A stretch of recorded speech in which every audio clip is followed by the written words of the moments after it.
প্রথমবার কোনো অনুষ্ঠানে বসে শবনম বুবলীকে নিয়ে প্রশংসা করলেন অপু বিশ্বাস।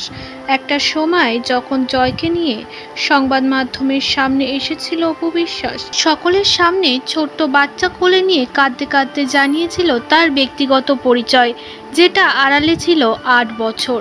কিন্তু এই ভিডিও শেয়ার শবনম বুবলী ফেসবুকে একটি পোস্ট দিয়েছিল, যেখানে তিনি লিখেছিল এটা ইমোশন নাকি প্রফেশন, এইভাবে অপমান করেছিল অপুকে।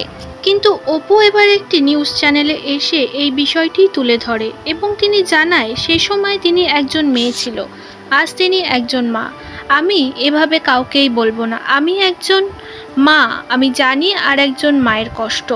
ওনাকে আমি একজন মা হিসাবে রেসপেক্ট করি। একটা সময় আমি যখন টিভিতে এসেছিলাম তখন আমি একটা মা ছিলাম, সন্তানের মা। অপর প্রান্তের উনি হয়তো একটা মেয়ে ছিল।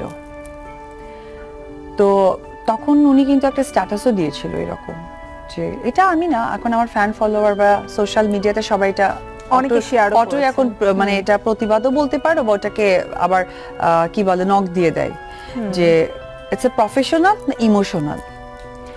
পেটের সন্তান আমি নিয়ে আসছি, আমি একটা মা।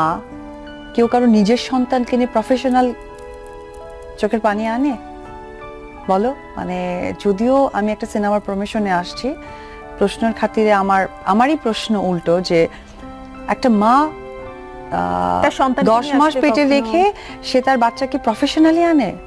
আমি ওদিন কোনো অ্যান্সার করিনি, আমি চুপ ছিলাম। তো আজকের ডেটে একটা মা হয়তো বা এটা কেঁদেছে, আজকে আমিও মা, তাই রেসপেক্ট মাকে করি, দ্যাটস ইট।